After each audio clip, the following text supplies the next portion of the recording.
वंदे वाणी विनायकौ संस्कृत कक्षायां भवतां सर्वेषां हार्दं स्वागतम। संस्कृत कक्षा में आज हमारा विषय रहेगा पंचमी विभक्ति। संस्कृत वाक्य में पंचमी विभक्ति का प्रयोग कैसे सीखें, कैसे करें, यही हमारा विषय रहने वाला है। तो आइए, आपका हार्दिक अभिनंदन है। अब आते हैं पंचमी विभक्ति का प्रारंभ करते हैं। पंचमी विभक्ति कहाँ प्रयोग होती है, पंचमी विभक्ति वाक्य में किस प्रकार प्रयोग होती है, पंचमी विभक्ति किन अर्थों में प्रयोग होती है, ये आज हम जानने वाले हैं। तो पंचमी विभक्ति किस कारक में प्रयुक्त होती है? अपादान कारक में। अपादान क्या होता है, इसकी भी हम बात करने वाले हैं। अपादान कारक का विधायक सूत्र है अपादाने पंचमी। अपादान कारक में पंचमी विभक्ति होती है। तो अपादान होता क्या है? सबसे पहले अपादान होता क्या है, ये हम बात कर रहे हैं। मान लीजिए आपके हाथ में एक गिलास है और आपके हाथ से वो गिलास गिर जाए, तो वो गिलास आपके हाथ से अलग हो गया। हुआ कि नहीं हुआ? जब वो अलग होता है तो उस क्रिया को कहा जाता है अपादान। तो अलग होना अपादान। और अपादान होगा कहाँ? जिससे अलग हुआ है। जैसे हाथ से गिलास गिरा तो अलग किससे हुआ? हाथ से। तो हाथ से यहां क्या है? अपादान कारक है। हाथ से अलग हुआ, हाथ से, तो यहां अपादान कारक है और यहां प्रयुक्त होगी पंचमी विभक्ति। तो यहां आपके सामने दर्शाया भी गया है कि यही बात है, जिससे अलग होने में जिस वस्तु स्थान से अलग होना दर्शाया जाए वो अपादान कारक होता है। दूसरी बात, पंचमी विभक्ति दो मुख्य बिंदु हैं भय अर्थ में, किसी से डरना, और उत्पत्ति यानी जन्म के उत्पत्ति के अर्थ में भी पंचमी विभक्ति होती है। जैसे मैं एक छोटा सा उदाहरण आपके समक्ष रखता हूं। हिमालय से गंगा निकलती है। कहां से निकलती है? कहां से उत्पत्ति हुई उसकी, गंगा की? गंगा नदी की उत्पत्ति हुई हिमालय से। तो हिमालय से उत्पत्ति हुई, तो हिमालय में कौन सी विभक्ति आएगी? पंचमी विभक्ति। और अपादान कारक हो गया। भय अर्थ में, डर अर्थ में भी कौन सी विभक्ति होती है?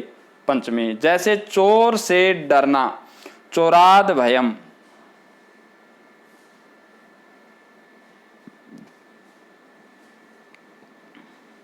या चोरात भयम, दोनों ही हो सकते हैं। तो यहां कौन सी आएगी? चोर से डर। तो यहां चोर से किससे डर है? चोर से। तो यहां भी पंचमी आएगी, परंतु हम अपादान की बात कर रहे हैं। अपादान आपको समझा दिया क्या है। तो यहां एक उदाहरण आया हुआ है, बालः गृहात् आगच्छति। बालक घर से आता है या आ रहा है। तो यहां गृहात् शब्द आया है घर से। तो बालक कहां से अलग हुआ? घर से। घर से आ गया तो उसने घर को छोड़ा, तो वहां अलग हुआ। तो वहां कौन सी विभक्ति आएगी? पंचमी विभक्ति, क्योंकि ये क्या है? अपादान है। तो बालक घर से अलग हो रहा है, यही बात हम कर चुके हैं। गृह शब्द में पंचमी विभक्ति का प्रयोग हुआ है। और यहां अपादान कारक का चिन्ह, जैसे हमने पहले भी बात की है, कर्ता ने, कर्म को, इस प्रकार हम सातों जो कारक हैं, संस्कृत में 6 कारक हैं, संबंध को कारक नहीं माना जाता। तो इन कारकों में जो चिन्ह बताए गए हैं, वहां इस चिन्ह का प्रयोग होता है से, और ये अलग होना अर्थ में होता है।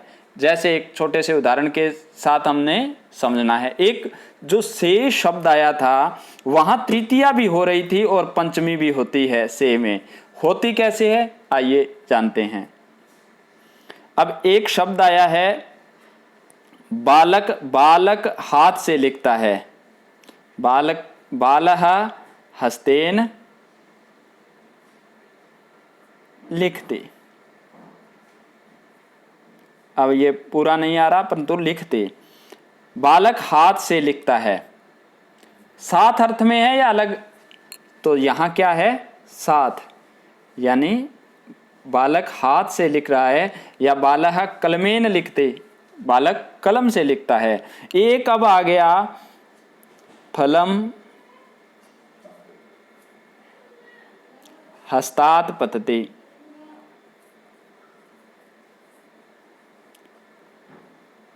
तो यहां क्या हुआ, हस्तात् फल क्या है, हाथ से गिरता है। तो यहां बताइए अलग हुआ, हाथ से फल अलग हुआ या साथ रहा, तो यहां क्या हुआ, अलग। तो इस अलग होना अर्थ में क्या आता है, पंचमी विभक्ति का प्रयोग होता है, और साथ अर्थ में आती है तृतीया विभक्ति। तो आइए कुछ अपादान कारक यानी पंचमी विभक्ति के कुछ शब्द हैं, उनका अभ्यास कर लेते हैं। सबसे पहले वृक्ष शब्द आया, अकारांत पुल्लिंग शब्द है। इसका रूप कैसे बनेगा, वृक्षात, वृक्षाभ्याम, वृक्षेभ्य। वृक्षात होता है वृक्ष से, अलग होना। वृक्षाभ्याम दो वृक्षों से, वृक्षेभ्य तीन वृक्षों से या बहुत सारे वृक्षों से। इसी प्रकार नपुंसक लिंग शब्द आया है, अकारांत भवन, भवनम। तो भवनात्, भवनाभ्याम, भवनेभ्य। तो भवनात् होता है एक भवन से, एक भवन से, भवनाभ्याम दो भवन से, भवनेभ्य तीन या तीन से अधिक भवनों से। तो वृक्ष की तरह ही राम का रूप चलेगा, राम, रामात्, रामाभ्याम, रामेभ्य। और एक उदाहरण आया हुआ है, वृक्षेभ्य पत्राणि पतन्ति, वृक्षों से पत्ते गिरते हैं। ये देखिए वृक्षेभ्य, वृक्षों से, क्योंकि बहुत सारे वृक्ष हैं, तो यहाँ क्या आया, वृक्षों से। अब मैं एक प्रश्न कर देता हूं, एक वृक्ष से यानी एक है वृक्ष, पत्ते गिरते हैं उससे, तो क्या आ जाएगा, वृक्षात पत्राणि पतन्ति। ये नहीं आएगा, फिर क्या आएगा, वृक्षात पत्राणि पतन्ति। अब मैं बोल देता हूं दो वृक्षों से पत्ते गिरते हैं, तो क्या आएगा, वृक्षाभ्याम पत्राणि पतन्ति। और मैं वो कह देता हूं कि सभी वृक्षों से पत्ते गिर रहे हैं, तो क्या आएगा, वृक्षेभ्य पत्राणि पतन्ति। इसी का उदाहरण है, वृक्षों से पत्ते गिर रहे हैं। तो आइए आगे बढ़ते हैं। पंचमी विभक्ति का प्रयोग हमने देख लिया अलग होना अर्थ में। राम शब्द है, अकारांत पुल्लिंग शब्द है, तो इसका क्या बनेगा, एक वचन में, रामात, राम से। पर्वत का, पर्वतात। वृक्ष का, वृक्षात। नगर का, नगरात। नगर नपुंसक लिंग शब्द है। अब मैं बोलता हूं भवन, भवन का क्या बनेगा, भवनात। गृहम का, गृहात, घर से। इसी प्रकार यहां अकारांत स्त्रीलिंग शब्द आया है। अकारांत स्त्रीलिंग में कुछ नहीं करना, बालिका शब्द है जैसे, उसके पीछे याहा कर देना, जोड़ देना, याहा। बालिका, बालिकायाः। कक्षा, कक्षायाः। कक्षा से, बालिका से। राधा, क्या बनेगा राधा का, राधा, राधायाः। वाटिका, वाटिकायाः। इसी प्रकार इकारांत स्त्रीलिंग शब्द आया है, ई की मात्रा है देखिए अंत में। नदी शब्द है, तो इस नदी की ई हटा दीजिए और हलंत लग जाएगा, ई मात्रा निकलते ही, और पीछे याह जोड़ दीजिए, नद्याः। इस प्रकार भी द और य को जोड़कर लिखेंगे तो द्य लिखा जाएगा, या ऐसे भी लिख सकते हैं, इस प्रकार भी लिख सकते हैं, दोनों तरीकों से ये लिखा जाता है। कुपी, ई की मात्रा हटाइए, यहाँ जोड़िए, क्या बन गया, कुप्याः। कुपी से, बोतल से। अब हम आगे बढ़ते हैं। अब आपके सामने एक चित्र दिखाई दे रहा है, एक व्यक्ति दिखाई दे रहा है, एक आम्रफलम यानी आम का फल दिखाई दे रहा है, और एक वृक्ष दिखाई दे रहा है। तो यहां क्या पूछता है, यहां अपादान कारक का एक शुद्ध उदाहरण पूछता है, पंचमी विभक्ति का जहां प्रयोग होता है। पुरुषः आम्रफलम स्वीकरोति। पुरुष क्या है, आम का फल स्वीकार कर रहा है यानी प्राप्त कर रहा है। कहां से कर रहा है, वृक्ष से, वृक्षः। यहां अब अलग कहां से हो रहा है, आम का वृक्ष, आम का जो फल है वो किससे अलग हो रहा है, वृक्ष से, क्योंकि ये स्वीकार तोड़ लेगा तो जहां अलग होता है जहां से, वहां कौन सा कारक होता है? अपादान। और अपादान में कौन सी विभक्ति होती है? पंचमी विभक्ति। तो यहां क्या बन जाएगा वृक्ष का? वृक्षात। पुरुषः वृक्षात आम्रफलम स्वीकरोति। आइए आगे बढ़ते हैं। यहां भी एक लोकयानम पश्यतु, बस दिखाई दे रही है। लोकयानम अस्ति, विडालः अस्ति, बिल्ली अस्ति, अवतरती उतर रही है। कहां से उतर रही है? बस से उतर रही है, लोकयान से उतर रही है। तो लोकयान जहां से अलग हो रही है वहां कौन सी विभक्ति आएगी? पंचमी विभक्ति। तो विडालः लोकयानम, म नपुंसकलिंग हलंत है तो ये हट जाएगा। लोकयान का क्या बन जाएगा? लोकयानात। नगर का नगरात, लोकयानात। क्या हो गया? विडालः लोकयानात अवतरती, बिल्ली बस से उतर रही है। यहां आ जाएगा लोकयानात। आगे बढ़ते हैं। एक बालः अस्ति, बालकः अस्ति, बालक है। गृहम अस्ति, एक घर दिखाई दे रहा है। आगच्छति, आ रहा है। परंतु यहां भी वो अलग हो रहा है घर से, तो बालकः आगच्छति, बालक आ रहा है। कहां से? गृहम का क्या बन जाएगा? अभी हमने भवन भवनात, बस यानम बस यानात, गृहम गृहात, पंचमी विभक्ति। ये वाक्य बन गया बालकः गृहात आगच्छति, बालक घर से आ रहा है। बालकः कुतः आगच्छति, कहां से आ रहा है? गृहात आगच्छति। कुतः कहां से? अब आप मान लीजिए चंडीगढ़ से आ रहे हैं, चंडीगढ़ तः, दिल्ली तः, इस प्रकार भी तः भी प्रयोग कर सकते हैं। यहाँ ये अव्ययपद है, यह गृहतः भी हो सकता था, परंतु हम पंचमी का अभ्यास कर रहे हैं तो यहाँ पंचमी का अभ्यास ही करेंगे। ये तह वाले पाठ है वो कभी आगे हम पढ़ेंगे। बालकः कुतः आगच्छति, गृहात आगच्छति। तो अपादान कहाँ हो रहा था? गृह शब्द में। आगे एक उदाहरण आया है, महिला भवन से आ रही है। भवन यानी बड़ा मकान होता है जहाँ रहते हैं लोग। भवन शब्द का प्रयोग किया गया है। भवनम, भवनम अस्ति, एक विद्यालय का भवन होता है जहां हम बैठकर पढ़ते हैं। तो महिला आगच्छति, भवन से अलग हो रही है तो पंचमी आ जाएगी। क्या बन जाएगा? भवन का भवनात, त के हलंत आएगा। महिला भवनात आगच्छति, महिला भवन से आ रही है। तो मैं एक प्रश्न पूछता हूं, यहां पंचमी विभक्ति किस शब्द में हुई? भवनात। अपादान कारक कहां हुआ? भवनात शब्द में, इस शब्द में ही हुआ है। क्यों? जहां से अलग हो रही है महिला वहां से अपादान होगा। आइए आगे बढ़ते हैं। एक चित्र दिखाई दे रहा है, वृक्ष, ये फल का चित्र है और ये वृक्ष है। तो फल कहां से गिर रहा है? वृक्ष से। तो क्या बनेगा वृक्ष का? अलग वृक्ष है, वृक्षात फलम पतति।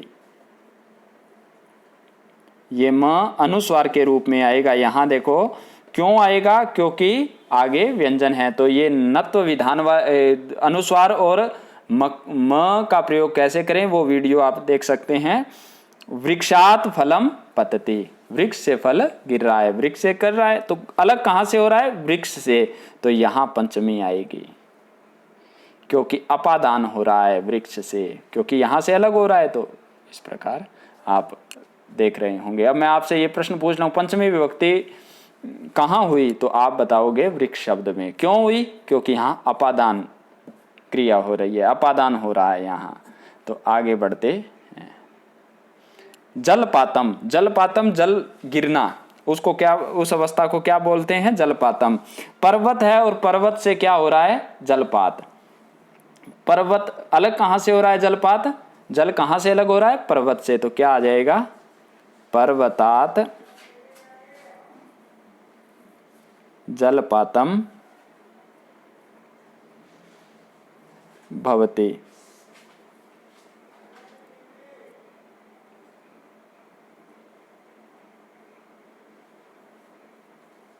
पर्वत से जलपात हो रहा है। तो यहाँ पंचमी का प्रयोग हुआ क्योंकि यहाँ से यहाँ अपादान क्रिया हो रही है। आगे आइए, आगे एक स्फोरक पत्र है हमारे समक्ष, तो यहाँ हम वाक्य बनाएंगे कुछ और विचार कीजिए क्या हो सकता है। फल, फल है जो फलम शब्द आया है, फल वृक्ष से गिरता है, वृक्ष से गिरता है। पतति अस्ति गिरना, वृक्ष में कौन सी, कहां से अलग हो रहा है, वृक्ष में, तो वृक्ष में कौन सी आएगी, पंचमी। और अकारांत में क्या होता है, विसर्गें हट जाएगी और आ जाएगा वृक्षात। फलम वृक्षात पतति, फल वृक्ष से गिर रहे हैं। पुस्तकम सयुता पतति, तो यहाँ कौन, कहां से, पुस्तक बैग से गिर रही है, थैले से गिर रही है। पुस्तकम सयुतात, ये विसर्गें हट जाएंगी, सयुतात पतति, पुस्तक थैले से गिर रही हैं, सयुतात पतति। अब जल बादलों से गिर रहा है तो क्या आएगा, जलम मेघात पतति। अगला वाक्य है, दांत मुख से गिर रहे हैं, दंतः, दंतः मुखात, ये हट जाएगा और शब्द बन जाएगा इसका मुखात, मुखात पतति, दांत मुख से गिर रहे हैं। आगे बाल माथे से गिर रहे हैं, केशः मस्तकात, ये हट जाएगा और यहाँ आ जाएगा आ की मात्रा और त, मस्तकात, मस्तकात पतति, बाल जो हैं माथे से गिर रहे हैं। तो अकारांत शब्द हैं ये, इनका अभ्यास बिल्कुल सरल होता है, कोई कठिनाई नहीं आनी चाहिए। आगे हम बढ़ते हैं। आगे एक उदाहरण आया हुआ है, वस्त्रम पेटिका स्वीकरोति। ये देखिए यहाँ जो स्वीकरोति है, स्वीकार करती है।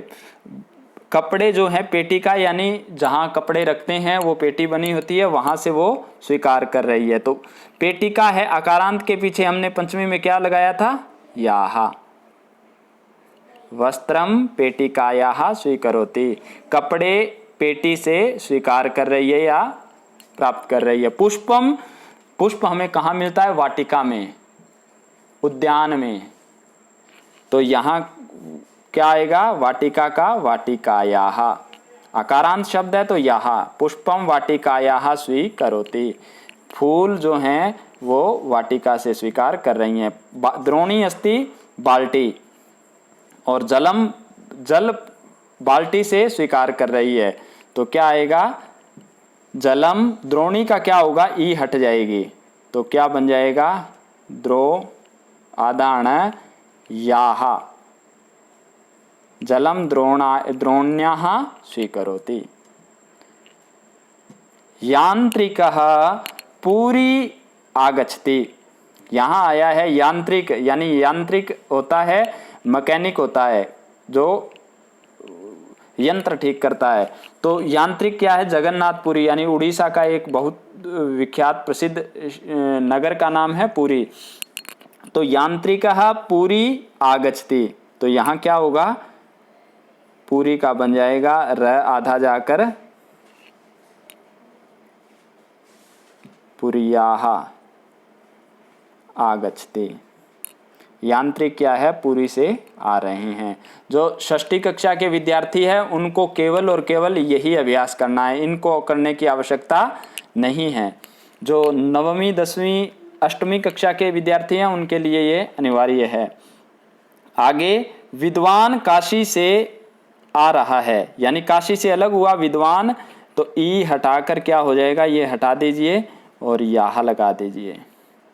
विद्वान काश्याः आगच्छति, विद्वान काशी से आ रहा है। आगे बढ़ते हैं।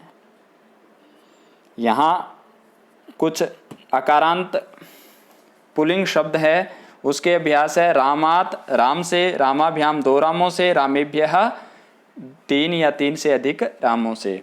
ये अकारांत पुल्लिंग है और अकारांत पुल्लिंग का बालक शब्द है वो भी ऐसे ही चलेगा। तो बनाइए रूप कैसे बन सकते हैं इसके, बालकात, बालकाभ्याम, बालकेभ्य। इसी प्रकार अकारांत नपुंसकलिंग शब्द है, नगरम शब्द है, नगर, नगर यानी शहर, नगरात, नगराभ्याम, नगरेभ्यः। इसी प्रकार गृह शब्द घर, गृह, गृहात, गृहाभ्याम, गृहेभ्यः। इसी प्रकार चलने वाले हैं। अकारांत स्त्रीलिंग के शब्द हैं, जैसे वाटिका शब्द आया तो वाटिका का क्या बनेगा, वाटिकायाः, वाटिकाभ्याम, वाटिकाभ्यः। वाटिकायाः वाटिका से एक वाटिका से, वाटिकाभ्याम दो वाटिका से, वाटिकाभ्यः दो या तीन या तीन से अधिक वाटिकाओं यानी पार्क या उद्यान। इसी प्रकार बालिका का भी क्या बनेगा, बालिकायाः, बालिकाभ्याम, बालिकाभ्यः। आगे इकारांत स्त्रीलिंग शब्द आया है, नद्याः, नदीभ्याम, नदीभ्यः। एक नदी से, दो नदियों से, बहुत सारी नदियों से। इसी प्रकार पार्वती शब्द आएगा तो क्या बनेगा, पार्वत्याः, पार्वतीभ्याम, पार्वतीभ्यः। इसी प्रकार सरस्वती शब्द आएगा तो क्या बनेगा, सरस्वत्याः, सरस्वतीभ्याम, सरस्वतीभ्यः। इसी प्रकार लक्ष्म्याः, लक्ष्मी शब्द का लक्ष्म्याः, लक्ष्मीभ्याम, लक्ष्मीभ्यः। तो आइए कुछ वाक्यों की हम वाक्य की और इनसे बनने वाले वाक्यों पर हम अपनी दृष्टि डालते हैं और उसका अभ्यास करते हैं। इसी प्रकार कुछ शब्द आए, वृक्षात, वृक्षाभ्याम, वृक्षेभ्यः। एक वृक्ष से, दो वृक्षों से, बहुत सारे वृक्षों से। पर्वतात्, पर्वताभ्याम, पर्वतेभ्यः। ये भी अकारांत पुल्लिंग है। नगरात, नगराभ्याम, नगरेभ्यः। ग्राम से बना ग्रामात, ग्रामाभ्याम, ग्राम्येभ्यः। अकारांत स्त्रीलिंग, षष्ठी कक्षा के शिक्षार्थी इसको कर लेंगे तो मुझे लगता है कि उनके सरलता रहेगी। शाला, शालायाः। शाला होती है विद्यालय को बोला जाता है, जहाँ शाला, पाठशाला, पाठशाला। तो शालायाः, शालाभ्याम, शालाभ्यः। एक शाला से, दो शाला से, दो तीन या तीन से अधिक शाला से। लता, लतायाः, लताभ्याम, लताभ्यः। ये थोड़ा सा देख लीजिए, लताभ्यः। एक लता से, लता होती है बेल जिस पर फूल लगते हैं। लताभ्याम दो लताओं से, बहुत सारी लताओं से। आगे आइए, पहला वाक्य बना, वृक्ष से फल गिरते हैं। फलानी, फलानी पतंती। फल गिर रहे हैं कहाँ से, वृक्षात, एक वृक्ष से फल गिर रहे हैं। अब मैं बोलूं, अब वृक्षात, वृक्षाभ्याम, वृक्षेभ्यः। एक वचनम, द्विवचनम, बहुवचनम। पंचमी विभक्ति का एक वचन, द्विवचन, बहुवचन। वृक्ष से, दो वृक्षों से, बहुत सारे वृक्षों से। तो अब मैंने कहा वृक्ष से फल गिर रहे हैं तो क्या बनेगा, वृक्षात फलम, फलानी, फलानी पतंती। अब दो वृक्षों से फल गिर रहे हैं, वृक्षाभ्याम, फलानी पतंती। अब मैं कहता हूं कि बहुत सारे वृक्षों से बहुत सारे फल गिर रहे हैं तो क्या आएगा, वृक्षेभ्यः फलानी पतंती। आगे हम अभ्यास करते हैं।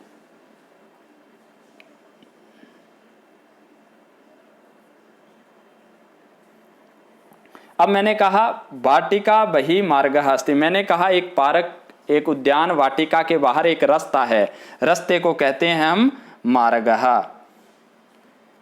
बहि बाहर।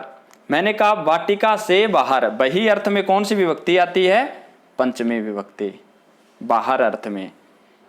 कक्षायाः बहि, कक्षा से बाहर। वाटिकायाः बहि, वाटिका से बाहर। तो हम करेंगे एक वाटिका के बाहर रास्ता है तो क्या आएगा, वाटिकायाः बहि मार्गः अस्ति। दो वाटिका के बाहर, वाटिकाभ्याम बहि मार्गः अस्ति। बहुत सारे वाटिकाओं के बाहर, बहुत सारे उद्यानों के बाहर, वाटिकाभ्यः बहि मार्गः अस्ति। यानी बहुत सारे जो वाटिका है यानी पार्क है उनके बाहर एक ही मार्ग है तो क्या आएगा, मार्गः अस्ति। कई बार कई शिक्षार्थी कहते हैं मार्गः के साथ अस्ति आ गया, तो मार्ग तो एक है, इसके अनुसार नहीं चलेगी। मार्ग कितने हैं? एक है। मार्गः अस्ति। अब कई बार कह देते हैं यहाँ द्विवचन आया और यहाँ आपने एक वचन में क्रिया लगा दी, तो ये उचित नहीं है क्योंकि कर्ता मार्ग है। मार्गः अस्ति, मार्गः अस्ति। एक वाटिका के बाहर, वाटिकायाः, वाटिकाभ्याम, वाटिकाभ्यः। एक वचन, द्विवचन, एक वचन, द्विवचन, बहुवचन। आइए आगे बढ़ते हैं। आगे पर्वत से नदी निकलती है। पर्वतात नदी निसरती। नगर से बाहर वन है। नगरात बहि वनम अस्ति। अब मैं बोलता हूं विद्यालय से बाहर वन है तो क्या आ जाएगा? विद्यालयात बहिः वनम अस्ति। अब मैं बोलता हूं घर से बाहर वन है तो क्या आ जाएगा? गृहात बहिः वनम अस्ति। अब कक्षा के बाहर अध्यापक है तो कक्षा क्या है? अकारांत स्त्रीलिंग शब्द है तो कैसे बनेगा? याह जुड़ेगा। कक्षायाः बहिः अध्यापकः आगच्छति। कक्षा से बाहर अध्यापक आए हैं या आ रहे हैं। अब एक मान लीजिए एक आपके सामने गाड़ी खड़ी हो या गाड़ी खड़ी हो और वो विदेश जा रही हो, देश से बाहर जा रही हो, तो क्या कहेंगे? यह यानम, एतत् यानम, यह गाड़ी देशात बहि गच्छति, देश से बाहर जा रही है। देशात, यहाँ कौन सी विभक्ति आई? पंचमी, क्योंकि देश से यहाँ अपादान हो रहा है। एतत् यानम देशात बहि गच्छति। तो मुझे लगता है कि आपको ये अच्छे ढंग से समझ आ रहा है। आप इसके स्क्रीनशॉट लेकर आप इसका अभ्यास कर सकते हैं और अपनी टिप्पणी पुस्तिका में भी लिख सकते हैं। आगे है कृषकः ग्रामात् नगरम गच्छति। किसान क्या है? गांव से, ग्रामात् पंचमी आई है यहाँ। नगरम गच्छति, नगर को जा रहे हैं, शहर को जा रहे हैं। आगे है मेघात जलम वर्षति। मेघ से जल अलग हो रहा है ना, तो यहाँ आएगा मेघात, बादलों से जल वर्ष रहा है। छात्राः गृहात् विद्यालयम गच्छन्ति। छात्राः, छात्रा छात्रे छात्राः, बहुत सारी लड़कियां घर से कहाँ जा रही है?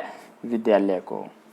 गंगा हिमालयात निर्गच्छति। गंगा कहाँ से निकलती है? हिमालय से, यानी हिमालय से अलग हुई, यहाँ अपादान हुआ तो पंचमी विभक्ति। आगे आ जाइए। शाखायाः पत्राणि पतन्ति। शाखा यानी टहनी से, शाखा से पत्ते गिरते हैं। शालायाः शिक्षकाः आगच्छन्ति। शालायाः विद्यालय से, शाला है तो यहाँ यहाँ जोड़कर क्या है? आकारांत स्त्रीलिंग के शब्द है तो यहाँ जोड़ दिया। शालायाः शिक्षकाः, बहुत सारे शिक्षक हैं। आगच्छन्ति, विद्यालय से बहुत शिक्षक हैं वो आ रहे हैं। मालायाः पुष्पाणि पतन्ति। मालायाः, माला से यानी किसी कंठ में माला डाली हुई है और उस माला से क्या है? पुष्पाणि पतन्ति, बहुत सारे फूल गिर रहे हैं। गजः व्याघ्रात् बलवानः अस्ति। हाथी क्या है? व्याघ्र से क्या होता है? बलवान होता है। आगे हम षष्ठी विभक्ति का अभ्यास करेंगे। तो इस जो पढ़ाया हुआ है पाठ, इसका आप अच्छे ढंग से अभ्यास करेंगे। 10 वाक्य लिखने का प्रयत्न कीजिएगा अपनी टिप्पणी पुस्तिका में। जयतु संस्कृतम, जयतु भारतम। धन्यवादः। पुनः मिलामः।